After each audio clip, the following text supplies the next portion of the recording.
we doing, YouTube? This is our very first time live on a YouTube live.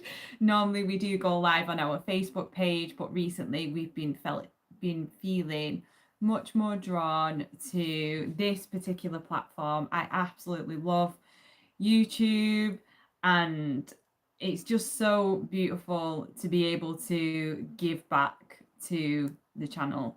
So we're going to be talking a little bit today about our personal journey with the angels.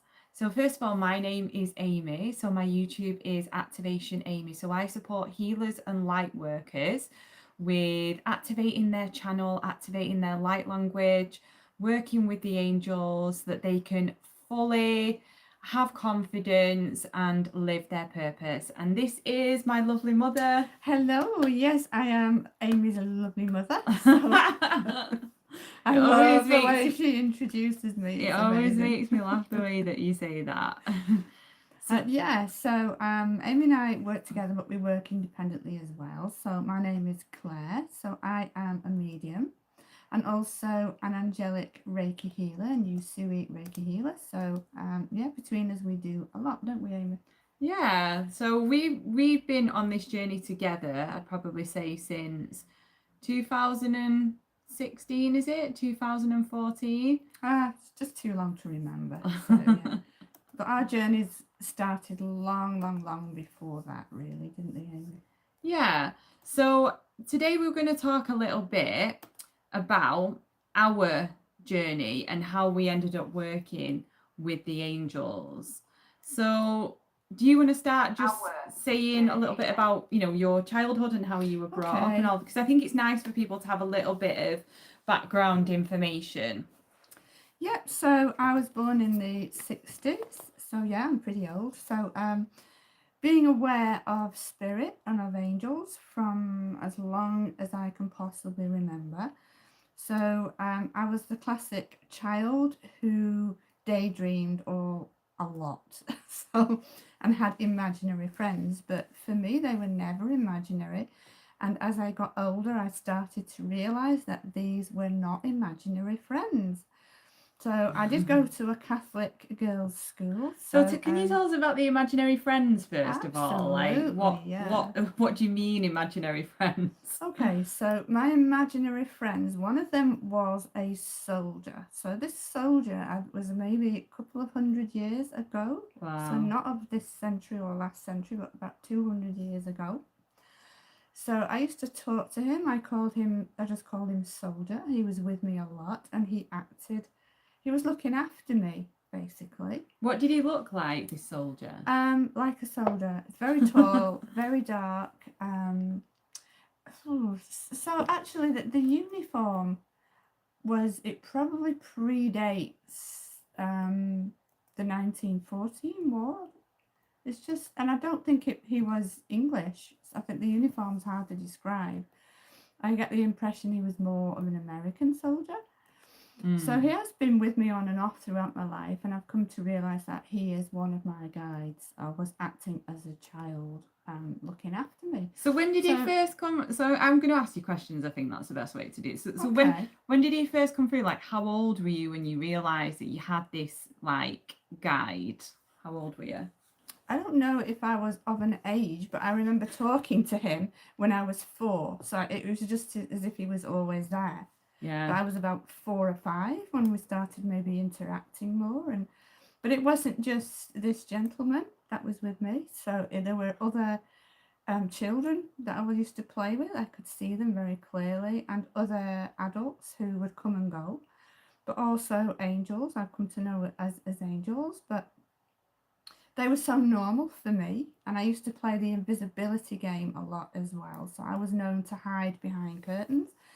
I was one of those children who was very, very shy, but for some reason I was drawn to adult conversation. So some children are, and you have to be very, very careful. They may seem to be playing on the floor with doing their own little world, but they are listening to every word you say.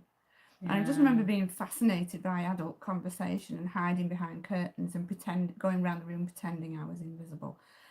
And a lot, you know, when I was at school, I felt invisible because I was so shy and nobody used to talk to me. So I actually convinced myself that I was invisible for a long time. So I was just maybe a weird kid. But yeah, going up into the 70s and going to the Catholic girls' school, spirit was still with me. I used to talk about ghosts because back in the 70s we had Uri Geller, I think it was Uri Geller, with his spoon bending. And I have to say, it took me a long time. Who remembers Uri Geller? Let us know in the chat. Spoon bending. So I carried a spoon round in my school uniform. And it was months, but he did eventually give in. But I think it just got so warm and I wore it away. But I remember playing psychic games because there just seemed to be a psychic sort of surge around this time. People were interested in it. And playing with my sister, and boy, were we accurate. Everything she used to think, I thought about exactly, and we did it vice versa. But I always knew psychically, I just seemed to pick up on an awful lot of things and knew about things happening before they happened. I'd still have premonitions to this day. Some of them aren't so good, but you know, the spirits have never gone away. I can see them sometimes physically, so not just in the mind's eye, which is how mediumship works.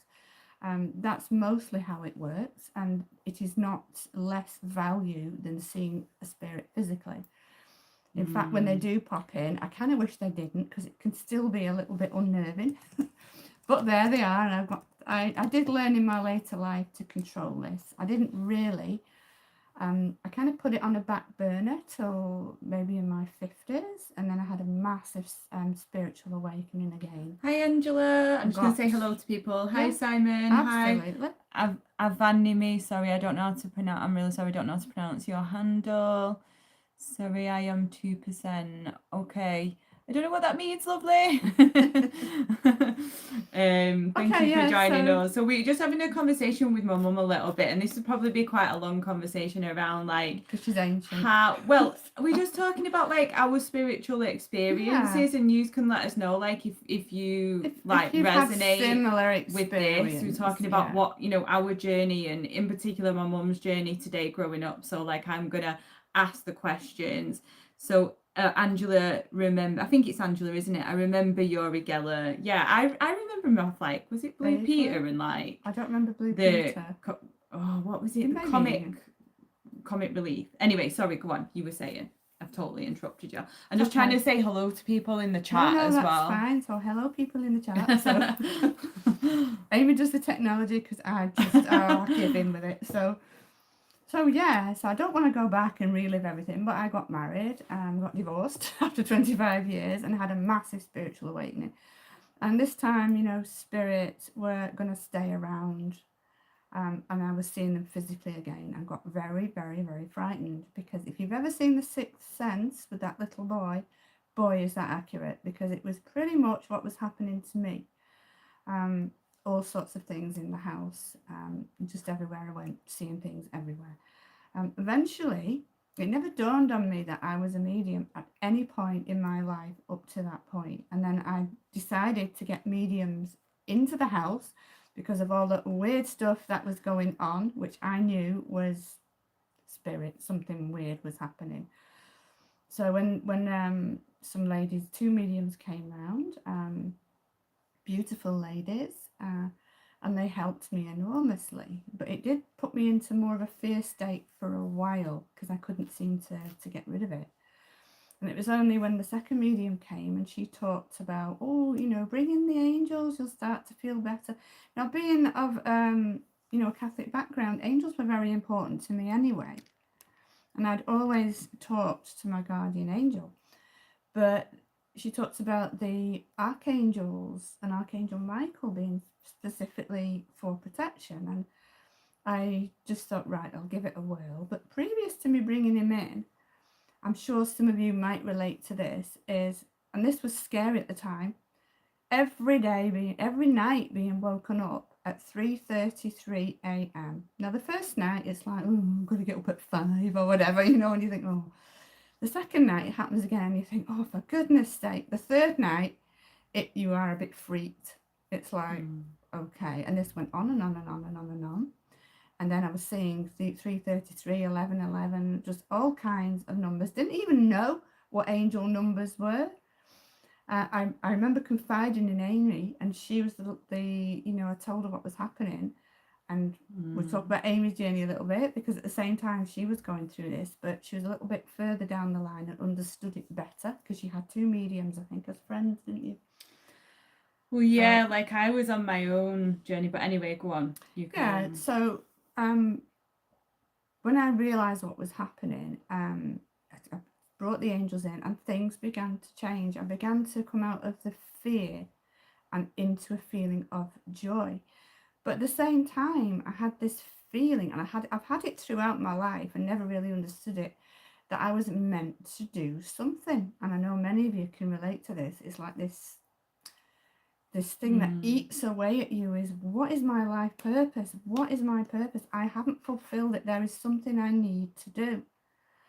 And it was around this time, I remember going to Ireland and to my friend's farm at the time. And it was in the middle of nowhere, and they'd gone out for the day. So they'd gone visiting, and I just thought, I just want to have some time alone, because that was something that was becoming important to me as well, is just time alone. And I remember just being alone, and then just this voice saying, "Did you know you were a medium?" And I thought, "You what?" What do you mean? And then it just fell into place. I thought, of course you are. All your life you've been seeing spirit. All the time you've been talking to people. Of course you are. So at that point, I remember coming back and thinking, well, what do I need to do? This is all very scary. And I remember actually going to my family's graveside, in the family grave in the graveyard, and just sitting by them for a little while. And I remember saying, I'm going to do everything I can to connect with spirit. I love you so much. And it was at that point, everything changed. And I decided I needed to learn, because it was all very well having spirit there, but it was also extremely inconvenient when you have two jobs. You're extremely busy from morning to night, and spirit keep popping in at the most inconvenient moments. I had one foot in two worlds, and how I managed to survive in either world was nothing more than a miracle, because I was in a state of exhaustion. So as soon as I decided, I went with a lovely medium, a gentleman that we know quite well, and he taught us how to channel. Once I learned how to channel, everything fell into place again, because now I was in charge, and it was a case of, I know now how to turn it on and off. Whereas before, it was kind of dominating my life. It could be extremely scary, and spirit would not leave me alone. So from that, really, started working as a medium. Then we did Angelic Reiki together. Our journeys were very much together. But now I realise that all this time, and this only dawned on me very, very recently, probably in the last 3 or 4 months, that when I'm doing my mediumship, I'm actually in a trance state, that the mediumship I'm doing is actually trance mediumship. I never ever knew that. I've never really learnt from books, although I have read things in books. I've always had the experience and then found it later in a book, and it's made sense. So it's not like I've been studying and thought, oh, that sounds good, I'm going to use that. It's always been the other way around with me. And I know when I channeled the angels, they've used language that I'm not very well educated, but I haven't understood some of the words, and I've had to look them up in a dictionary. And that's when I know that I am truly talking to angels or to spirit, when I don't understand fully what they're saying. Because the way angels speak is very beautiful, and we channel the archangels, don't we? 15 most popular archangels, if you like, but many, many others as well. And that's what we do a lot. I bring the angels into my mediumship. Obviously, in the healings that we do, they're there. So that's part of my journey, but it does go hand in hand with the lovely daughter Amy. So do you want to speak now? I just want to ask you some more questions, I Oh, think. Can okay. everyone hear us? Because hello Peter. Because the volume is fully up now. My mum has got a bit of a quieter voice though, so he's just saying that you can't hear, the volume is down. So I don't know, maybe you need to speak just a little bit louder. Okay, I'll give it a whirl. Yeah, so yes, can hear you. Okay. Yeah, we did turn it up at one point. So like I think I just want to talk today a little bit more about your journey, because there's a lot we can probably dive into here on like future Okay. like discussions, because I think it's really interesting for people to know, especially like about the spiritual awakening and also like about working with the angels in particular. So can you tell us a little bit more about what, like, when was the first time you like physically saw an like a full like, because you see spirit outside like physically with your eyes, not just in your third eye but actually physically. So can you tell us a little bit more about that? A bit more about what spirits look like. When was the first time and what was like? Just tell us specific, Gosh. because people like to hear the experiences. So let's just talk a little bit about that for a minute, because it's quite an interesting journey. This. So years and years and years ago, when I was about 4 or 5, we lived in an old terraced house which was divided into 2 flats, them upstairs and us downstairs. So we had like 4 rooms, and there was 4 of us children, and we slept in all together in 1 bedroom with 2. They weren't double beds, they were kind of 3/4 beds. So I slept with my sister, and my brother and my little sister, they slept in the other bed in the same room. And the coal fires were there. So my mum had lit the coal fire, but they didn't believe in night lights. So I was a child who, because I was speaking to spirit, because I had a better understanding, if you like, I think I may not have come across as academic, but I definitely was exceptionally bright in other ways. So this particular night, I remember being very frightened. I was probably no more than 5, just because it was extremely dark, very cold. We were under the blankets, trying to keep warm. But the fire was dancing, and for anyone who is older like me, it's very soothing and very comforting watching the shadows of the flames on the walls. So I remember feeling frightened at first, because as soon as that light was turned off, I'd go into this fear state. But because the fire was on, it was semi-lit, and the fire sort of dancing, and there were shadows all over the wall.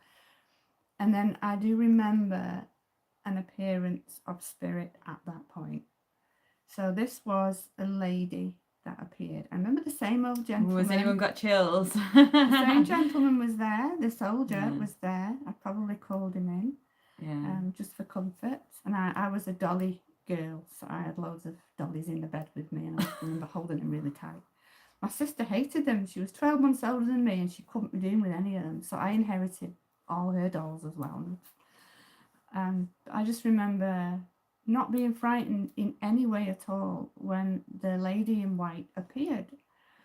I now know, at the time I was so little, I didn't know who she was, and I didn't speak to her. I just remember feeling extremely comforted that this lady was there. I now know that this was an angel, without a doubt. So if any of you have got any questions about this, right, just let us know if it's resonating with you, or you've had any experiences. Just, so I'm sure some of you have, like, let us know in the comments, because it's nice to hear, isn't it? Over the years, I've seen angels who appear very human-like, and then they disappear, and I think, are they ghosts? But they're not. Seeing an angel's eyes have a different depth to spirit, but they can appear as human. Then something happens and you realise it's an angel, or they just suddenly completely disappear, but they're always there for protection or as a warning. But over the years, seeing flashes of light, thunder, like a lightning bolt actually coming down from the sky, from the ceiling onto the floor, crack. It's the energy of an angel.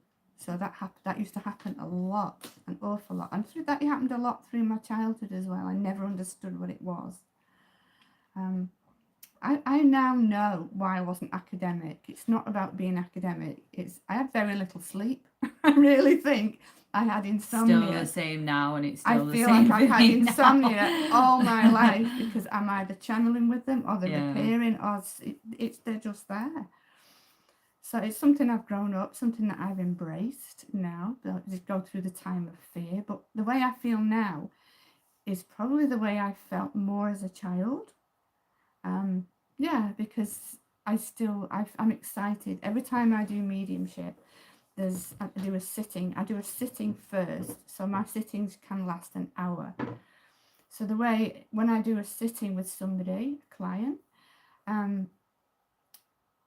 it's not very often that an actual spirit appears physically. It's through mental mediumship, which is an overall feeling of that our minds are merging. That's the only way I can describe it. It's like a merging. It's a really good way of putting it. Our minds are merging, and I know without a shadow of a doubt that these thoughts are not mine. But my whole physical countenance feels like it's changing. So it's just, I know. So and I always meditate beforehand. So when I'm doing a reading, I have a notepad and I just, whatever comes, I do usually half an hour meditation before the client comes on, and I'm writing. And I tend to just ask for first names when I'm doing readings. That's all I need is a first name, and the angels do the rest, and my guides do the rest, and bang. So by the time I'm actually sitting with the client, I already have lots of messages, but I then start to feel into the spirit when the client arrives or we're doing a Zoom. I feel more into the spirit and we talk with them at the time. That's the best way to describe it, really, is I feel into them. So they show me their emotions and what's happened to them, and I start to see sometimes their homes and all kinds of things spirit show me. So any more questions, Amy? Yeah, there's so many questions. Like you mentioned earlier about like being able to you learn how to turn like it on and off like with spirit. Before that you felt like you was getting, because I think this is quite a big one for people that are going through a spiritual awakening in particular in the beginning. It's like I remember that as my gifts were starting to unfold and starting to come through, it's like I remember lying in bed at night and just being like face after face after very face, much medium, and like feeling like I literally couldn't switch it off. You mentioned earlier about being able to turn it on and turn it off. Like what would you say to people is like the easiest way to do that? Well, the easiest way, and the way it happened with me, is I started doing it. Because previous to that, spirit would not leave me alone. They literally wouldn't. But the second I decided to work with them, that was the key issue. The second I started to work and channel with them, it's like my guide was not allowing them anymore to come through. It's set for that time when we were doing mediumship. So yes, occasionally, I allow my mind, I'll consciously think, is there anyone around, or, have you got anything to talk to me about? What do you want to say? But generally speaking, because I've been asked this question before, is, am I picking up anything? Let's say there's a group, it happened the other day actually, we were doing a workshop with a group of ladies, and one of them did ask me, are you picking anything up about us? And I said no, because I wasn't doing mediumship. So it was turned off. So I have to intentionally turn it back on. So before that, it was, as Amy said, I got no peace all day, every day, at night. But now it's like, get in an orderly queue. Get behind me and wait your turn. So sometimes, the angels will wake me up and they'll tell me they've brought somebody, and my guide will bring somebody in. But I can't live my life being taken over by the spirit world, and I'm not meant to. No. And I do believe that as a medium, the best channeling happens when in a quiet place, when I am switched on as a medium, if you like. So I don't go around, let's see if I can see into this person. What can I see? What can I see? Because I don't want to live like that. I might sense something about somebody and I might just send them healing. If I might sense that somebody's upset and I intuitively know that, and I will send them some healing or ask. What I tend to see more of is people's guardian angels. that's opening up. So spirit seems well, tell us a little bit about that then. Tell us about Okay. the guardian angels. What do you see? So that started happening a few years ago. It wasn't intentional, but just becoming aware, because I love my own guardian angel. Just becoming aware, the knowledge that everyone has one. I think I actually asked to see other people's guardian angels, and then nothing happened for a while. And then eventually I could see auras, like lights, and then everybody's guardian angel looks different, appears as lights, but every now and then one just, I don't know what the words are to use, but one just changes, and I can see what they look like, the colours, and the, because people say to me, is my guardian angel male or female? But they can actually change. I've seen them change their energy. Yeah, because the angels are like genderless, aren't they? But they present themselves sometimes within specific genders so that we can understand them, their energy, like better. And one thing for a long time, I kept saying, asking my guardian angel, what's your name? What's your name? What's your name? At the same time, I kept seeing roses everywhere. People were sending roses. I was drawing roses. Like, if you've ever seen Close Encounters, I saw it recently. It was amazing. Where the poor guy he built a mashed potato hill, didn't he? Where the aliens were landing, but he was constantly drawing this thing, and that's what it was like. What was I going to say? This is how the memory's just gone. ADHD. Just gone. Yes, sorry, I've got it back again now. So yes, I was drawing roses, flowers everywhere, doodling roses, and then somebody gave me a bunch of roses, and I remember saying, "Angels, why, guardian angel, why won't you tell me your name?" And I just heard Rose. And I thought, Rose, because it was so simple that I expected, a peculiar, strange, some epic name. And Rose, is your name Rose? And what she actually said was, you can call me Rose because your earthly tongue cannot say my name because it is a vibration. Yeah, because that's. And I'm thinking, wow. So I know the angels speak in tone and in vibration. So I just thought, wow. So very often when we do a workshop, we channel the angels and ask our students to channel the angels, and I say whatever name comes up. So somebody might get Tom or Fred or Anne, and just say, "Oh, I got that, but it's not it." And I'd say, "It is." It is. So because we want a fancy name, don't we? But it's just something that they want us to use.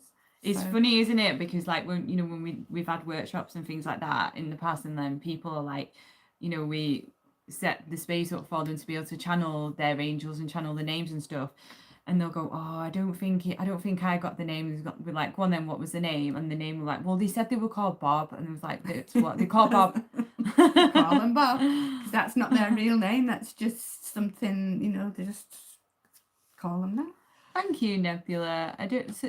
Someone's donated us $2. I think I didn't even know you could donate. I didn't even know that was the thing. No, thank you for that. I really appreciate it. If you've got any questions, like let me know. Yeah, fire them at us, because we've been doing this a long time now, and I realise my life has been very unusual, but not there's other people going through things that are very similar. One experience has just been called back to my mind. It's a childhood memory that I talk about a lot, really, and it was in the girls' school when I was about 13 or 14, and we were little. Back in those days, a 13 or 14-year-old is more like an 11-year-old. But I remember still playing with dolls and being very young of mind at that age and very innocent.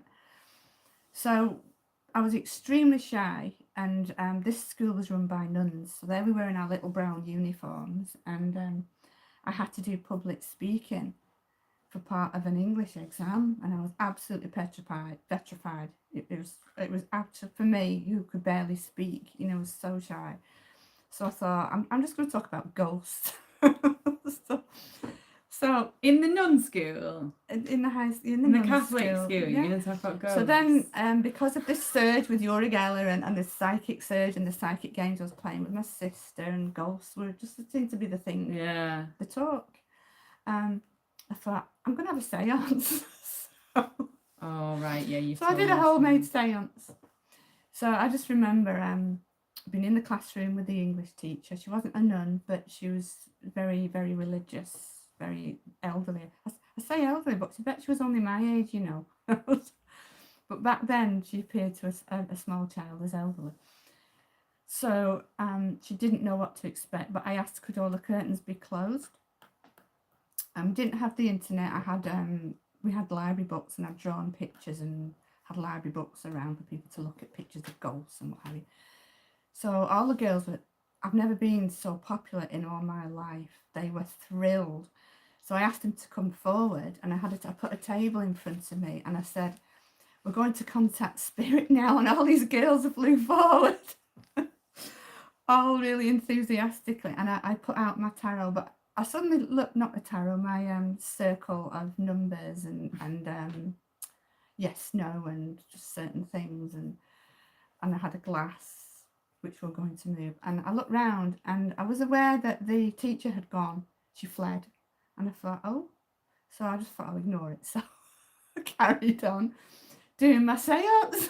So the nun's dead strict as well. Yeah, very strict in those days. Oh very God. Strict. So one of them carried a leather strap round in her pocket, and she just whip it out.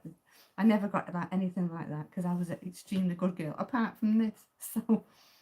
So 3 nuns came in about 10 minutes later, just as we were getting into it and getting spirit messages, and called me out and took me to the staff room.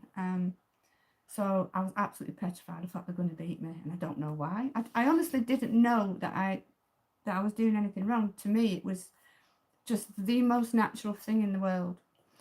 So they sat me down, and the priest made me kneel down, and he was doing the holy. I was doing exercise. Kind of do the exorcism.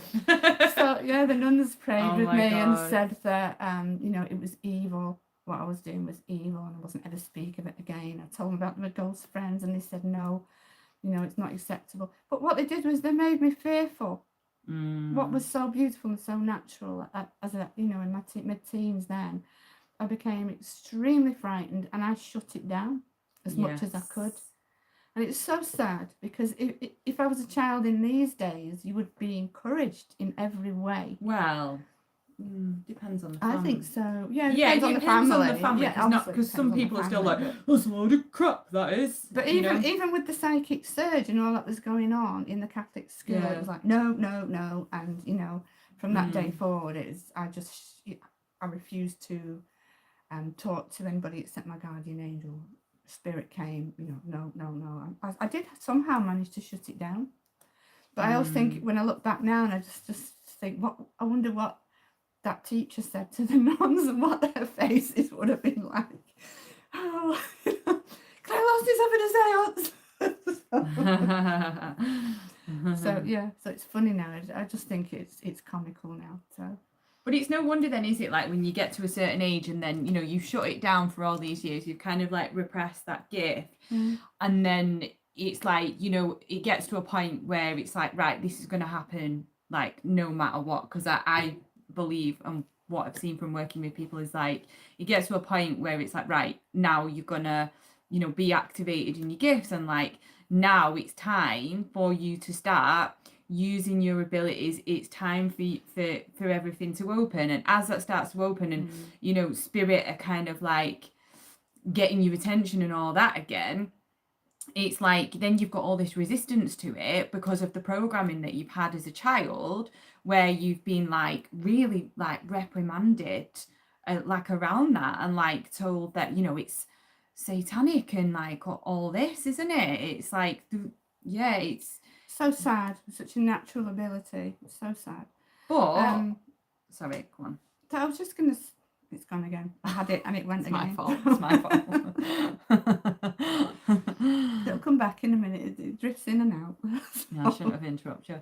So I was just gonna say, like, but things happen when they're supposed to happen, and if you know, that journey that you went on, it wasn't meant to unfold. You weren't ready. That's it. Can I grab the thought now before it disappears get it. again? I'm ADHD, getting old. It might go again. Right. I was just going to say that it started that the spiritual awakening was triggered really by my life was changing. You know, I came out of a long-term marriage, left church because I joined another church, left that church, and everything was changing. But you know, family were falling away, friends were falling away. My life was crumbling at that point, and you know, we understand now that it was a falling away of things which no longer serve you. And this has happened to Amy as well. And it's very common with a spiritual awakening. The life just feels like everything is shattering. So it's a period of great loneliness and fear.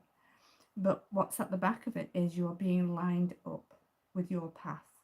So if anybody is going through this time, it's, you know, a lot of spiritual people, a lot of people go through it. Sometimes it's called the dark nights. Let me just read that one there. I've experienced things since childhood and made to feel rubbish for it, or people act scared or fear me. Yeah, that's a common thing. So common. Which is very sad, really. But yeah, they have to deal with their fear. I am who I am. So I'm no longer a closet medium. I was a closet medium for a while because I was still working and I didn't want anyone to know. So there comes a time when you have to be authentically you. That is a whole new subject. So the things that we're talking about, we can do a whole hour on many, many, many of these points, couldn't we, Amy? Yeah, like. But yeah. So are there any more questions, Amy? No, there's not. You can also see the questions in the chat there. Okay. And Starwin says, I'm Northwest too. Yeah, yay. Where are you from in particular, Starwin says?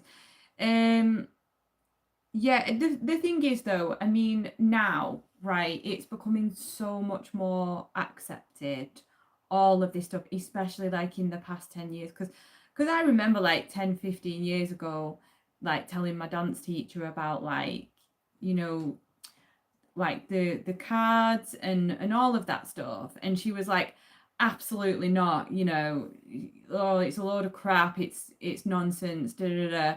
And then a few years later, like I remember seeing something on her Instagram where she like posted like cards and stuff, and she was doing readings for people, and it's like, wow. It's just funny how, because you know, you might be planting the seed for other people, right? So it's like you just don't know. No. You just don't know, do you? And it's like, it is, I think it is a lot more safe now, but it is creating that inner safety within, isn't it? It is. I felt like there's where mediumship is concerned, in the Victorian era, it was the thing, it was like the entertainment. Mediums were treated like a pop star now. It was the thing, and then it died a little bit, and then it just seems to come and go for me. So I actually feel it's gone a bit quiet, because for a while it was on the television a lot. You know, you had Colin Fry and I forgot what the American was, and what was the American one called? God, I'll come back to me. Silly memory. And then we had Sally, didn't we? And there's nobody on anymore. And I think it's become a little bit stamped. It's as if we start to take our own power. Start to come into power, if you like. And then we have to be stamped out again. Oh no, it's getting ridiculous. Too many people like them, or there's too many of them. It's weird. I think it's gone a little bit quiet. Yeah, because, you know, the angels are not talked about as much. I think it's going through a quiet period, but it's there. It's better than it was, but it is acceptable now. The interesting thing is how many children. So let's answer this question. What would you suggest is best to help with channeling? Do you want to answer that, or do you want me to?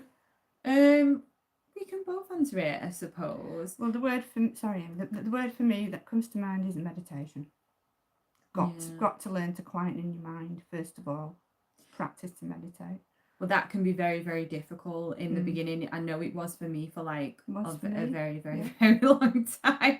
I think it is like for most people, but I would say initially it's setting the intention, like kind of declaring to the universe that, you know, I am ready to channel, and it's practicing being in a state of openness.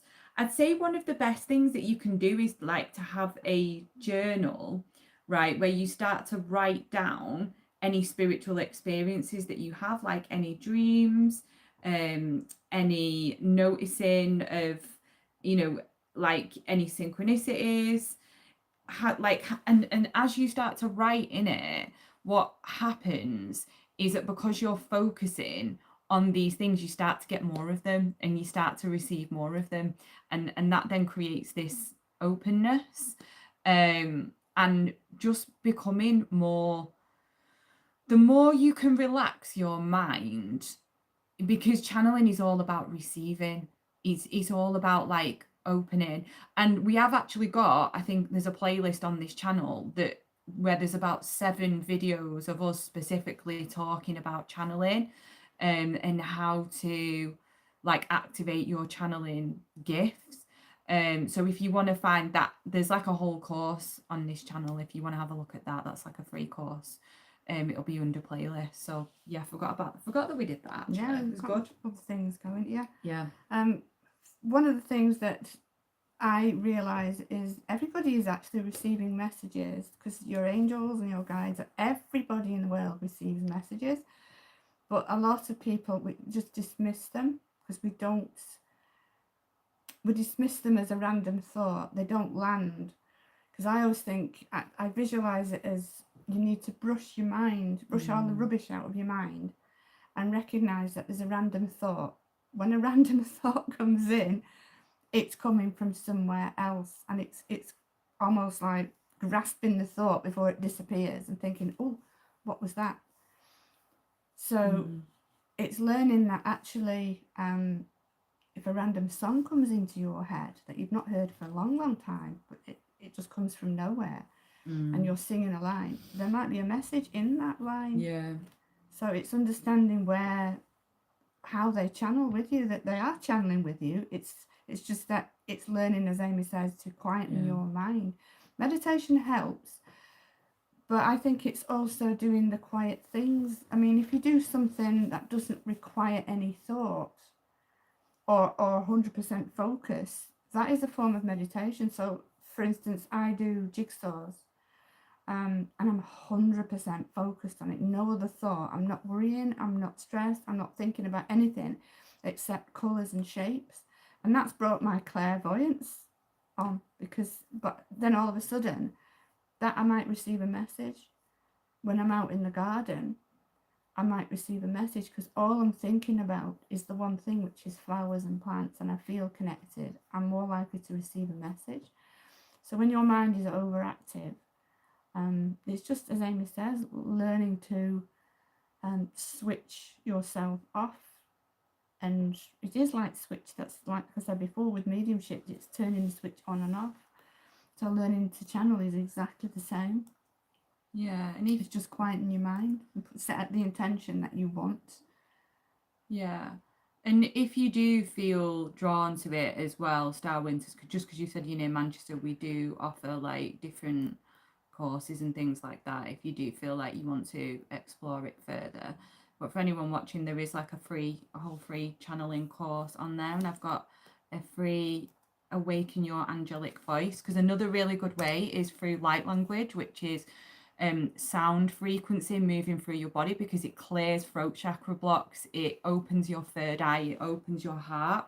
So it is really good for connecting in with the angels and with spirit. So I'm going to put that free course also in the comments for anyone that feels like they might want to have a look at that. I'm out in the garden a lot. I film a lot of insects. Oh, okay, that's interesting. What was that insects? Well, the chat's just there. So I'm out in the garden a lot. I film a lot of insects to help quiet my mind. Oh, that's amazing. Oh. Yeah. So that will be because you're focused on a specific thing. Like when you focus on something, this kind of, it's like mindfulness, isn't it? It's like, it is mindfulness. when you tune in to one thing, you're emptying everything else. So the more that you can learn to empty your mind and get into a state of presence and just being, that is when spirit starts to connect with you. That's when the angels start to connect with you. That is like the number one thing, really, is actually start to practice just being in a complete state of presence. And it sounds really easy when you say it, but it's so not easy. It's so not easy. It's definitely like a discipline, isn't it? But absolutely, I tell you what it feels like for me. Like, I don't channel spirit so much like anymore. I channel the angelics, right? I channel what you would call like the light beings, spirit guides, all of that, right? So it's like when they're coming in, I call them they, because it feels like there's many of them, because there are. It's almost like on my right hand side here, I feel like there's somebody that wants to speak and there's somebody that wants to connect. And then what I will do is I will literally just sit. I will take some breaths. I will completely empty my mind.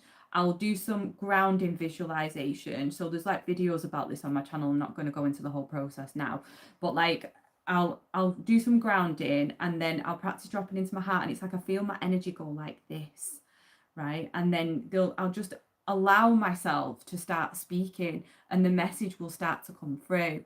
But it's not something that kind of happened overnight. It's something that I've very consciously and intentionally practiced over time. But it's very possible, and it's like, one of the easiest ways to do it, like I say, is through writing, through doing the the automatic writing, which is where you just get your journal, you just take your pen, and you just ask spirit or the angels.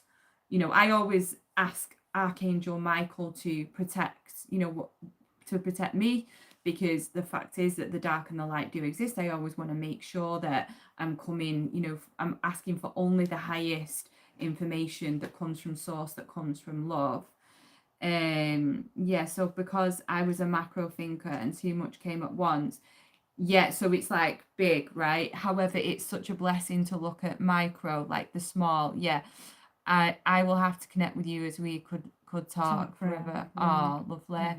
Protector of children, that's right. Okay.